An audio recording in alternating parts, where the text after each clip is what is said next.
तो हेलो दोस्तों, नमस्कार। आप सभी का हमारे यूट्यूब चैनल पर स्वागत है। जी, आप लोग क्लास 12 फिजिक्स के स्टूडेंट हैं और 2024 में बोर्ड परीक्षा देने वाले हैं।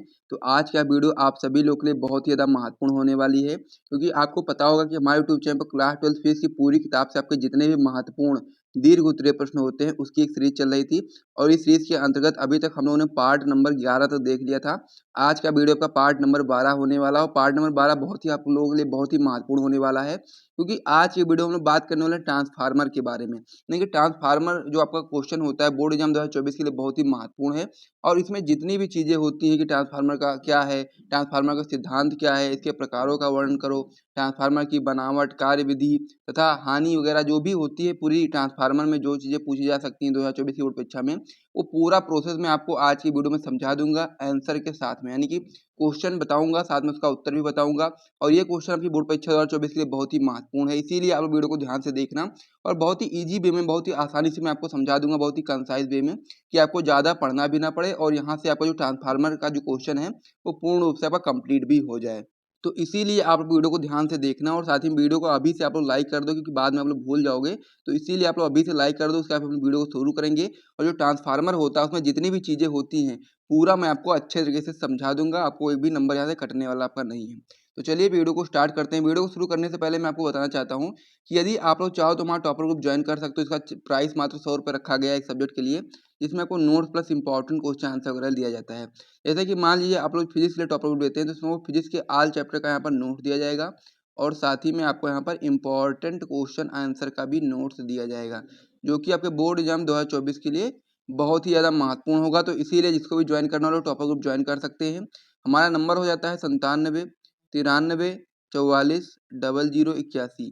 तो इसके भी टॉपर ग्रुप ज्वाइन करना वो लोग इस नंबर पे व्हाट्सएप पर मैसेज करेंगे। फिलहाल के लिए प्राइस मात्र 100 रुपये रखा गया एक सब्जेक्ट के लिए, तो इसको भी ज्वाइन करना वो लोग ज्वाइन कर सकते हैं। तो चलिए अब हम अपनी वीडियो की बात कर लेते हैं।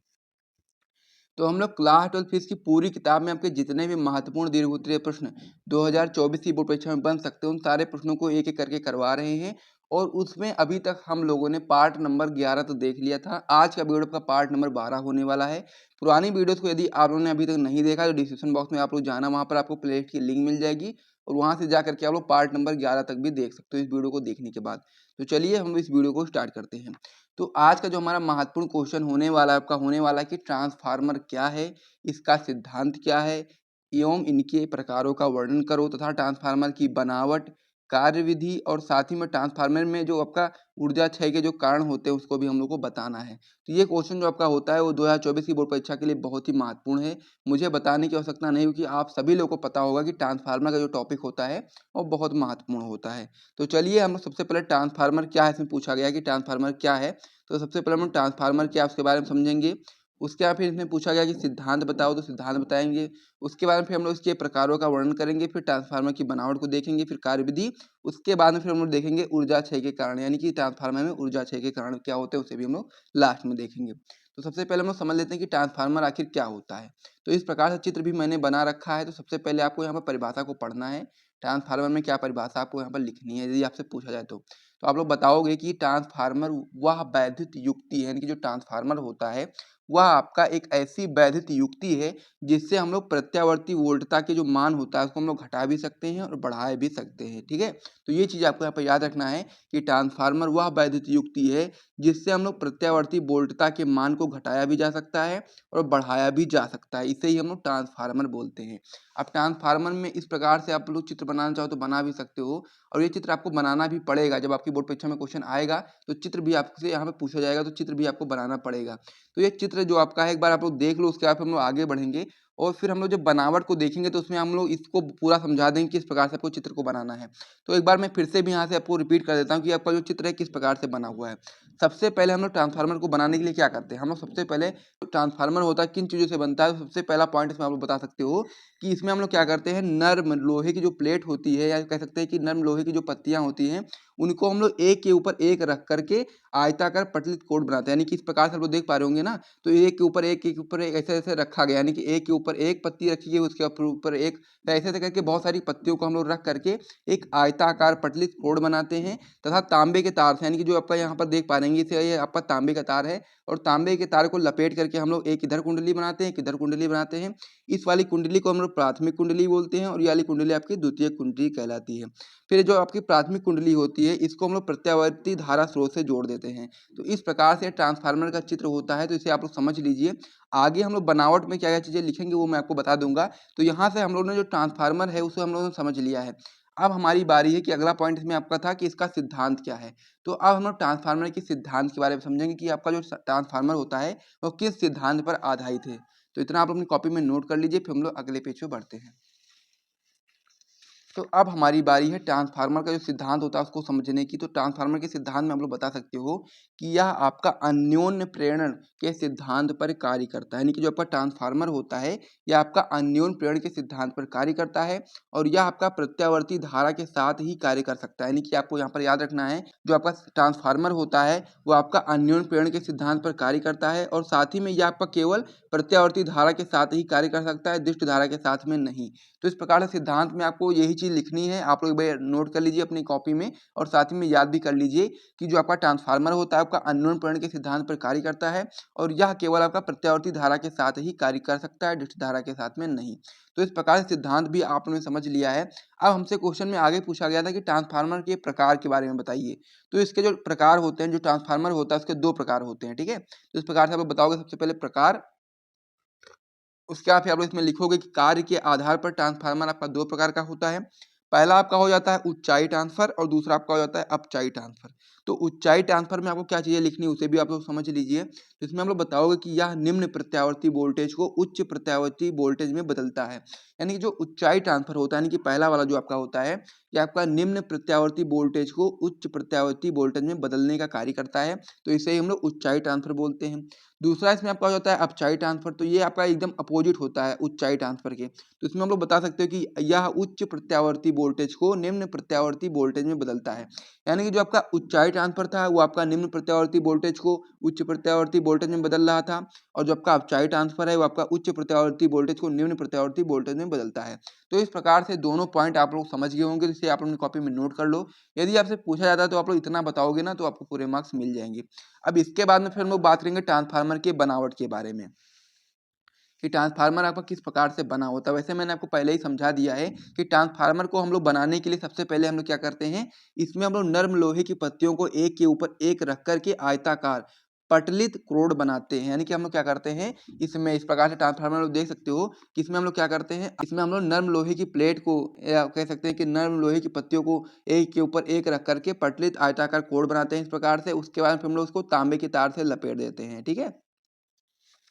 आगे यही चीज़ आप लोग बताओगे कि तथा हम लोग तांबे के तार को लपेट करके दो अलग अलग कुंडलियाँ बनाते हैं। तो इसमें आपकी दो कुंडलियाँ आप लोग यहाँ पर देख भी सकते हो कि इसमें आपकी जो पहली कुंडली इसको हम लोग यहाँ से लपेटेंगे तो तांबे के तार से, तो आपकी प्रथम कुंडली बन जाएगी, इसे हम लोग प्राथमिक कुंडली बोलेंगे और उसको हम लोग प्रत्यावर्ती धारा स्रोत से जोड़ देंगे। और जब हम लोग दूसरा बार यहाँ पर तांबे के तार से लपेटेंगे तो इसको हम लोग द्वितीय कुंडली बोलेंगे और इस प्रकार से आपका हो जाता है। तो यही चीज़ आपको यहाँ पर लिखना है और साथ में ये भी आपको बता देना है कि प्राथमिक कुंडली को हम लोग प्रत्यावर्ती वोल्टता स्रोत में जोड़ दिया जाता है। तो इस प्रकार से बनावट में जो चीज़ थे मैंने आपको समझा दी है कि इसमें हम लोग नर्म लोहे की पत्तियों को एक के ऊपर एक रख करके आयताकार पटलित कोड बनाते हैं तथा तांबे के तार को लपेट करके दो अलग अलग कुंडलियां बनाते हैं। प्राथमिक कुंडली को हम लोग प्रत्यावर्ती वोल्टता स्रोत या फिर प्रत्यावर्ती धारा स्रोत से जोड़ देते हैं। तो इस प्रकार से आपका जो बनावट था वो भी आपका कंप्लीट हो गया है। अब हम लोग बात करेंगे कि जो आपका ट्रांसफार्मर होता है इसकी कार्यविधि किस प्रकार से होती है। तो यहाँ पर मैंने आपको पहले ही बताया था कि जो आपका ट्रांसफार्मर होता है वो आपका अन्योन्य प्रेरण के सिद्धांत पर कार्य करता है। तो यहाँ पर जो कार्यविधि है, कार्यविधि में सॉल्व करने से पहले, फॉर्मूला निकालने से पहले आप कुछ चीज़ें लिखना चाहो तो यहाँ पर लिख सकते हो, मैं आपको बता देता हूँ तो आप लोग यहाँ से लिख सकते हो। सबसे पहले मैंने आपको बताया कि जो आपका ट्रांसफार्मर होता है वो आपका क्या होता है, वह आपका अन्योन्य प्रेरण के सिद्धांत पर कार्य करता है, यानी कि अन्योन्य प्रेरण की जो घटना होती है उस पर आधारित होता है। तो इसमें आप लोग बता सकते हो हम लोग क्या करते हैं, इसमें प्राथमिक कुंडली को हम लोग प्रत्यावर्ती धारा स्रोत से जोड़ देते हैं। उसके बाद में फिर जब हम लोग धारा प्रवाहित करते हैं प्राथमिक कुंडली में, तो फिर जो आपका प्राथमिक कुंडली होती है इसके जो चुंबकीय फ्लक्स के मान में जब परिवर्तन होता है, यानी कि कहने का मतलब ये है कि हम लोग प्राथमिक कुंडली को प्रत्यावर्ती धारा से स्रोत से जोड़ देते हैं। उसके बाद में फिर हम लोग प्राथमिक कुंडली में धारा को जब प्रवाहित करते हैं तो प्राथमिक कुंडली की जो चुंबकीय फ्लक्स का जो मान होता है उसमें परिवर्तन होता है, जिसके कारण जो आपकी द्वितीय कुंडली होती है उसमें आपका जो विद्युत वाहक बल होता है वो उत्पन्न हो जाता है। तो यही चीज़ यहाँ पर आपको लिखनी है, तो यहाँ पर आप लोग लिख सकते हो कार्यविधि में सबसे पहले कि जो आपका ट्रांसफार्मर होता है आपका अन्योन्य प्रेरण के सिद्धांत पर आधारित होता है। तो इसीलिए आप लोग बता सकते हो कि जब हम लोग प्राथमिक कुंडली को प्रत्यावर्ती धारा स्रोत से जोड़ते हैं तो उसके बाद में फिर हम लोग जब प्राथमिक कुंडली में धारा को प्रवाहित करते हैं तो प्राथमिक कुंडली में चुंबकीय फ्लक्स के मान में परिवर्तन होता है, जिसके कारण जो आपका द्वितीय कुंडली होती है उसमें विद्युत वाहक बल उत्पन्न हो जाता है। तो कार्यविधि में सबसे पहले आप लोग वो चीज़ लिख सकते हो, लिखना चाहो तो। उसके बाद फिर आप लोग आगे इसमें बताओगे कि फैराडे के नियम से प्राथमिक कुंडली में, तो ये आपका जो ई है, ई आपका है विद्युत वाहक बल और पी आपका है प्राथमिक कुंडली। तो इस प्रकार से आपका हो जाएगा ईपी बराबर आपका हो जाएगा माइनस एनपी। एन क्या है आपका फेरों की संख्या है, यानी कि प्राथमिक कुंडली में फेरों की संख्या है। उसके बाद फिर आप लोग बता सकते हो डी फाई अपान में डी टी। इसको हम लोग समीकरण फर्स्ट बना लेंगे। उसके बाद फिर हम लोग द्वितीय कुंडली में भी इसी प्रकार से निकालेंगे। तो इस प्रकार से आप लोग बता सकते हो ई एस, यानी कि द्वितीय कुंडली में विद्युत वाहक बल बराबर आपका हो जाएगा माइनस में आपका एन एस, यानी कि द्वितीय कुंडली में फेरों की संख्या। उसके बाद फिर आपका हो जाएगा डी फाई अपान में डी टी। तो इस प्रकार से इसको हम लोग समीकरण नंबर सेकंड बना देंगे। उसके बाद फिर जब हम लोग समीकरण फर्स्ट को और समीकरण सेकंड को जब हम लोग भाग देंगे तो किस प्रकार से हो जाएगा, ये हम लोग यहाँ पर समझ लेते हैं। तो सबसे पहले हम लोग क्या करेंगे, N P D phi D T, इस प्रकार से आपका हो गया ना, बटे में यहाँ पर क्या हो जाएगा आपका, यहाँ पर हो जाएगा एन एस, ठीक है, एन एस हो जाएगा। उसके बाद फिर यहाँ पर आपका हो जाएगा डी फाई अपान डी टी, इस प्रकार से आपका हो गया। तो यहाँ पर जो आपका डी फाई अपान डी टी है इससे ये आपका कैंसिल हो जाएगा, माइनस से माइनस कैंसिल हो जाएगा। तो यहाँ पर बचेगा केवल बचेगा आपका एन पी अपान में एन एस बचेगा। इस प्रकार से आपको यहाँ पर याद रखना है कि एन पी अपान में एन एस केवल बचेगा। तो ये चीज़ आप लोग लिख सकते हो कि ई पी अपान में ई एस, यानी कि यहाँ पर आप बता सकते हो कि प्राथमिक कुंडली में विद्युत वाहक बल बटे में आपका हो जाएगा द्वितीय कुंडली में विद्युत वाहक बल बराबर आपका होगा प्राथमिक कुंडली में फेरों की संख्या और बटे में आपका हो जाएगा द्वितीय कुंडली में फेरों की संख्या। तो यही आपका सूत्र होता है कह सकते हैं ट्रांसफार्मर का। और उसमें जब आप लोग इससे कह सकते हैं कि इससे आपका जरूरत पड़ेगी, जब भी आप लोग न्यूमेरिकल वगैरह आते हैं तो उसमें आपको उस सूत्र की जरूरत पड़ेगी, तो इसलिए आप सूत्र को याद कर लेना है। अब आगे इसमें एक सूत्र आपको यहाँ पर और भी याद रखना है कि निवेशी शक्ति बराबर होती है आपकी निर्गत शक्ति, यानी कि जो आने वाली शक्ति होती है जो निवेश करती है और जो जाने वाली शक्ति होती है वो बराबर होती है। तो यहाँ पर बता सकते हो शक्ति को हम लोग पी से परिचित करते हैं, तो आपका हो जाएगा पीपी, यानी कि पी मतलब कि यहाँ पर जो आपका पी है आपका शक्ति है और जो आपका यह पी है आपका प्राथमिक कुंडली है। और यहाँ पर क्या है, पी आपका जो शक्ति है, जो आपका यस है वो आपका द्वितीय कुंडली है। तो इस प्रकार से आपका हो जाएगा पीपी बराबर पी एस। इस प्रकार से आपका हो गया। तो आप लोग यहाँ पे आगे लिखोगे इस प्रकार से कि पी की जगह पर आप लोग क्या सकते हो, बीपी इंटू आई पी हो जाएगा बराबर आपका B S into I S हो जाएगा। उसके बाद फिर हम लोग क्या करेंगे, यानी कि जो आई एस होगा उसको हम लोग आई पी के बटे में ले आएंगे, जो आपका बी पी एस को हम लोग बी एस के बटे में ले जाएंगे। तो क्या हो जाएगा आपका आई पी अपान में आई एस बराबर आपका हो जाएगा बी एस अपान में बी पी।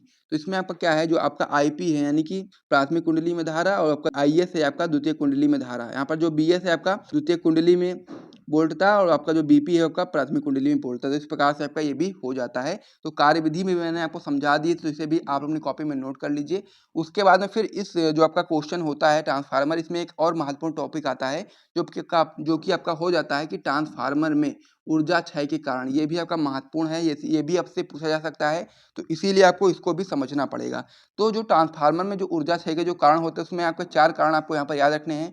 पहला पॉइंट आपका है भंवर धारा हानि, दूसरा पॉइंट आपका है ताम्र हानि, तीसरा पॉइंट है आपका शैथिल्य हानि और चौथा पॉइंट इसमें आपका चुंबकीय फ्लक्स क्षरण के कारण हानि। तो इस प्रकार से 4 पॉइंट आपको यहाँ पर याद रखना है। तो इस प्रकार से इसे भी आप अपनी कॉपी में नोट कर लीजिए। यदि आपसे ट्रांसफार्मर का क्वेश्चन पूछा जाता है तो आप लोग इतना बताओगे तो आपको पूरे मार्क्स मिल जाएंगे। और यदि आपको यहाँ तक वीडियो पसंद आया तो वीडियो को लाइक कर दीजिए।